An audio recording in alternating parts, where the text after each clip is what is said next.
आय का हिसाब। बहुत समय पहले की बात है। विजयगढ़ का राजा बड़ा प्रतापी था। दूर दूर तक उसकी समृद्धि की चर्चाएं होती थी। उसके महल में हर एक सुख सुविधा की वस्तु उपलब्ध थी, पर फिर भी अंदर से उसका मन अशांत रहता था। उसने कई ज्योतिषियों और पंडितों से इसका कारण जानना चाहा। बहुत से विद्वानों में से मिला।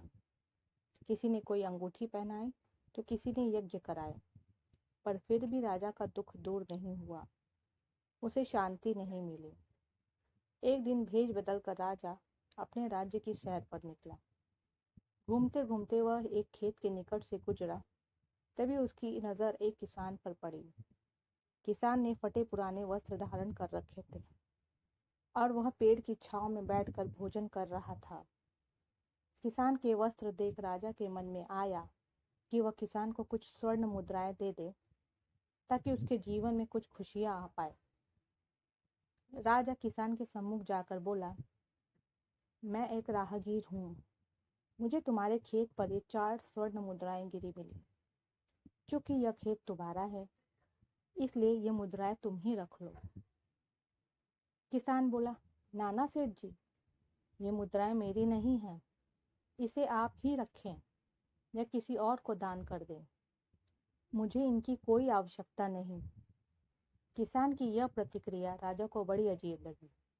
वह बोला, धन की आवश्यकता किसे नहीं होती भला? आप लक्ष्मी को ना कैसे कर सकते हैं? सेठ जी, मैं रोज 4 आने कमा लेता हूँ और उतने में ही प्रसन्न रहता हूँ।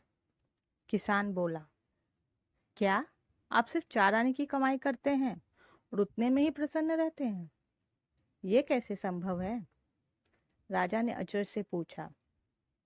सेठ जी, किसान बोला, प्रसन्नता इस बात पर निर्भर नहीं करती कि आप कितना कमाते हैं या आपके पास कितना धन है।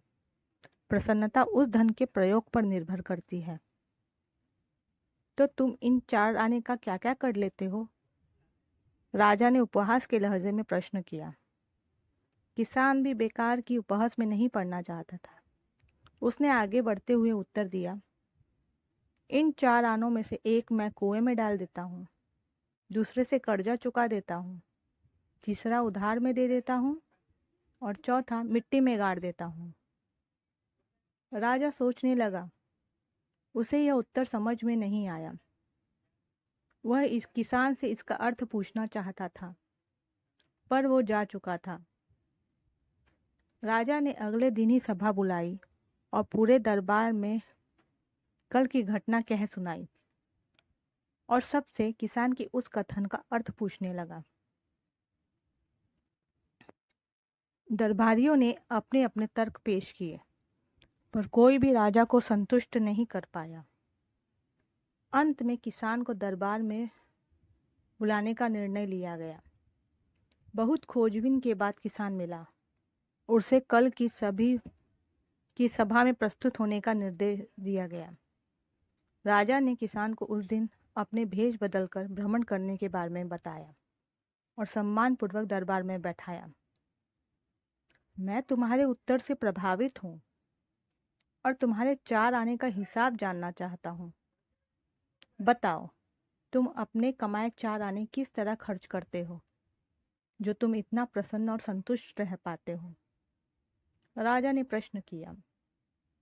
किसान बोला, हुजूर, जैसा कि मैंने बताया था, मैं एक आना कुएं में डाल देता हूँ, यानी अपने परिवार की भरण पोषण में लगा देता हूँ।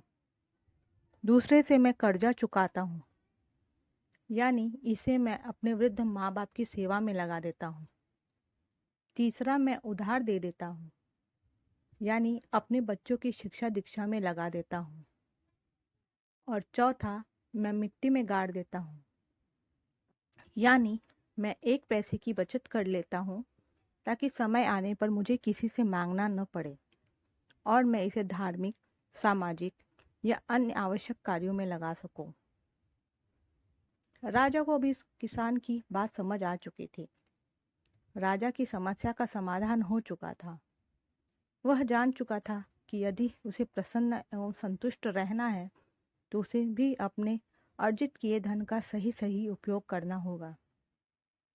देखा जाए तो पहले की अपेक्षा लोगों की आमदनी बढ़ी है, पर क्या उसी अनुपात में हमारी प्रसन्नता भी बढ़ी है? पैसों के मामले में हम कहीं ना कहीं गलती कर रहे हैं। लाइफ को बैलेंस्ड बनाना ज़रूरी है। इसके लिए हमें अपनी आमदनी और उसके इस्तेमाल पर ज़रूर गौर करना चाहिए। नहीं तो भले हम लाखों रुपये कमा लें, पर फिर भी प्रसन्न एवं संतुष्ट नहीं रह पाएंगे।